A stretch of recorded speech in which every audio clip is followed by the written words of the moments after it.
So have you ever seen a president like this in your life? We have in Washington an empire. This is what I've been referring to it as, an empire. You visit Washington, first of all, there's a lot of very patriotic things to see in Washington. The memorials, fabulous. But you see something else too. Massive office buildings. Some of them look like they come straight out of Germany 80 years ago. Then you see other kinds of office buildings.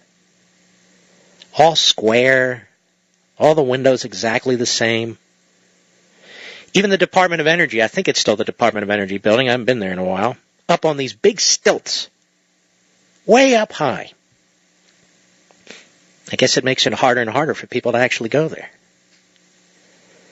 Block after block of buildings, of bureaucrats, of people telling you how to live. It's an empire.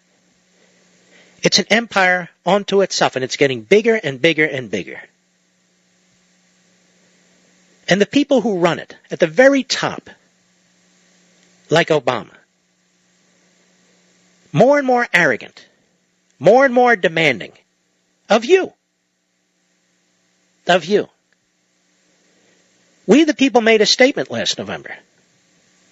They want to talk about historic. They act like that election never happened in the media and at the White House and in Harry Reid's office. That was a massive landslide. We fired Nancy Pelosi and Steny Hoyer. We fired them. We came close to firing Harry Reid, and he'll get fired next time as Senate Majority Leader. He will be removed from that position, I believe. So the empire is striking back.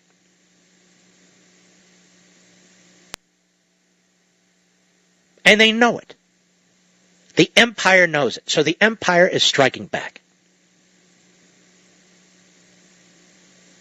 All of its instrumentalities, whether the president in the Oval Office, whether the Majority Leader Harry Reid, whether this bureaucracy or that bureaucracy, whether the EPA or whatever, putting out all its tentacles, smothering as much as it can, consuming everything it can, knowing full well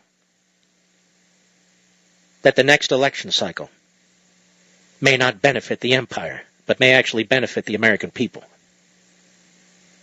That's what this fight's about right now. That's what it's about. Obama desperately wants to hold on to power. He desperately wants to destroy what existed when he came into office. That's what he means by fundamental transformation. That's what fundamental transformation means. There's no getting around it. Those are his words, not mine. He wants to destroy what existed when he came into office. And that's what he's doing. He's unleashed the locusts. And the locusts are feeding. Even now, while we are focused on what's going on with respect to this debt ceiling. They're working feverishly to impose Obamacare on us. By any means possible. They're working feverishly over at the EPA to destroy our energy infrastructure. To force us into certain types of cars and homes and lifestyles that we do not choose for ourselves.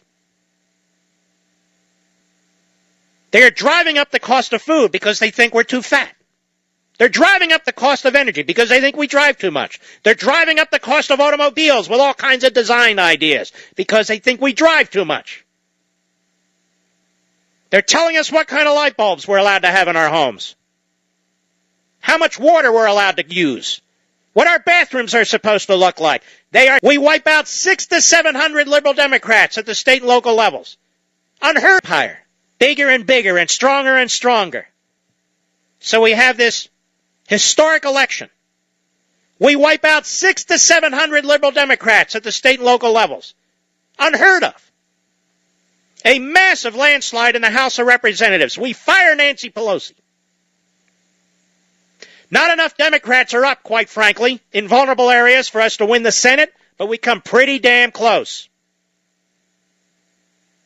And we can't get to the office of the presidency and remove this president and install a new one for another 18 months. And he is hell-bent on using the empire to strike back.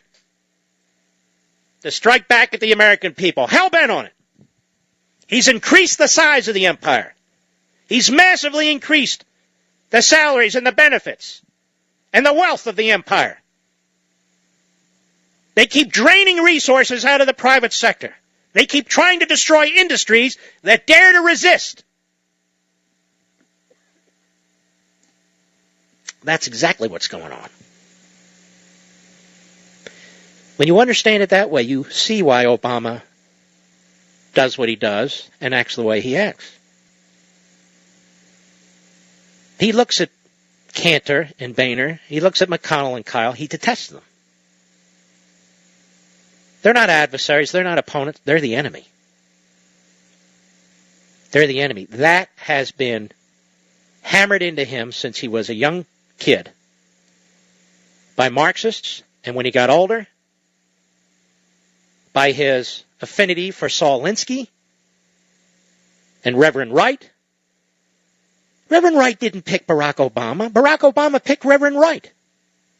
Ladies and gentlemen, those domestic terrorists who you know well, the old Weatherman crowd, they didn't pick Barack Obama. Barack Obama picked them. Colombia, the mouthpiece for Hamas, he didn't pick Obama. Obama picked him. The mouthpiece for Hamas, he didn't pick Obama. Obama picked him.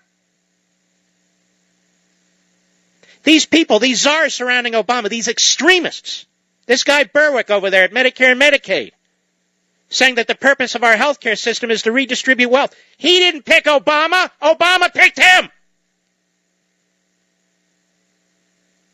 The idiot who was the Maoist, one of his economic advisors. She didn't pick Obama. Obama picked her. Obama's a radical. Remember? Fundamentally transform. If you want to fundamentally transform something, ladies and gentlemen, as I've explained before, that means you do not like what exists. Worse than that, you hate what exists. So what is it about America that our president hates, that he wants to fundamentally transform? The economic system? That couldn't be clearer.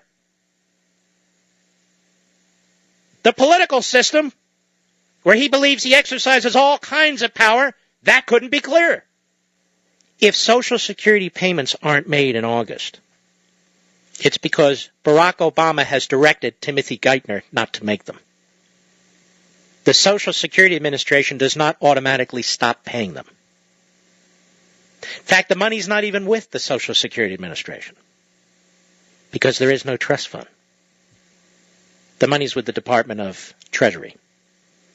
So do we have all that straight now? It would be a purely political decision by the President of the United States to withhold the payments because there is enough revenue to cover Social Security payments in August. I don't know how much more clear I can be. We've talked about this, but we have hard numbers. Walter Williams was on this program. He strongly encouraged the House Republicans to go ahead and pass your bill on spending and the debt. That all week, and I want to continue to encourage that. The federal government receives, as Mark Tapscott in the Washington Examiner reports, about $200 billion in revenues every month. Depending on the month, it's between 175 and 200 and change. So let's just say $200 billion. All this talk about interest on the debt that has to be paid, folks, is $29 billion. So 15% of it. 15% of the revenue taken in August goes to paying the debt. All this talk about the debt is going to collapse has been a lie from day one. The president keeps spewing it. The Treasury Secretary keeps spewing it. Carney keeps spewing it. The liberal Democrats and the media keep saying it. I wish to repeat this. $200 billion about in revenues each month, $29 billion of which interest on the national debt. 15% of it. Obama says to CBS, Scott Pelley, I can't be sure Social Security checks will go out. Why? Why? He's got another $170 billion, right? To send out Social Security checks, that's $49 billion. 49. So, by my calculation, he has $120 billion and change left after he pays Social Security. So you senior citizens, you got to focus on this now. Mark, what about Medicare and Medicaid? That's another $50 billion. So after that's paid, he has over $80 billion left next month. What about active duty personnel and their salaries and benefits and so forth? That's only $3 billion. What about Veterans Affairs programs? That's only $3 billion. That's another $6 billion. So he's got like 76, 77 billion, 50, 100, 130. Yeah.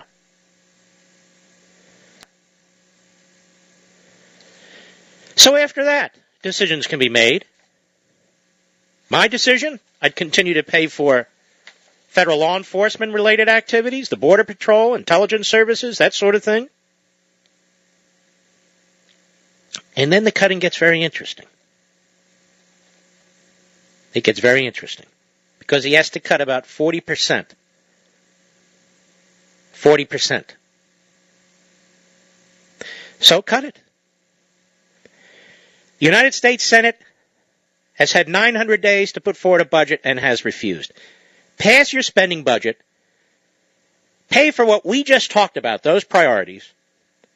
Also include some cuts. The EPA's budget over 2 years went up 125%. Slash it.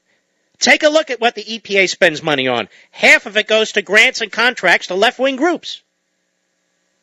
Now's your chance to slash Planned Parenthood or eliminate it in terms of federal funding. And there's a lot more of this. Any money that's going to Acorn, I understand there's still some, get rid of it. I'm doing everything I can, everything I know how, folks, to arm you with crucial information to do several things. Number one, so you don't collapse in depression when you hear all this stuff. Number two, you dismiss the mainstream media, big media, which is simply a pass-through for propaganda by this administration and the left. I don't know how else to explain it. And number three, as I've been saying for the longest time, you are the Paul and Paulette Reveres in this country. When Liberty and Tyranny came out over 2 years ago, I said you are the Paul and Paulette Reveres in this country. Look what you did last November. You have got to take the offensive. You've got to inform your coworkers. You've got to inform your friends and your neighbors and your family leaders to do this. They can't and they won't. You do it. If each of us does it in our own circle of friends and coworkers and families, we will get the message out. We will get the message out. You can download this program and send it to them if you want. The only way we default on interest payments to service our debt is if Barack Obama chooses not to pay them. Because it's only 15% of the revenue that will be coming in August. If Social Security recipients aren't paid, it proves to the world, finally, once and for all, that there is no trust fund. On top of that, if the payments don't go out, it's not because of the Republicans, it's not because of the Social Security Administration, it's because of the Treasury Department getting orders from Obama. And finally, if our military goes without pay and benefits, and the vets go without pay and benefits, that is on direct orders from the Commander-in-Chief himself, Barack Milhouse Obama, to the United States Department of Defense, the Pentagon. Asking the gentleman, whose name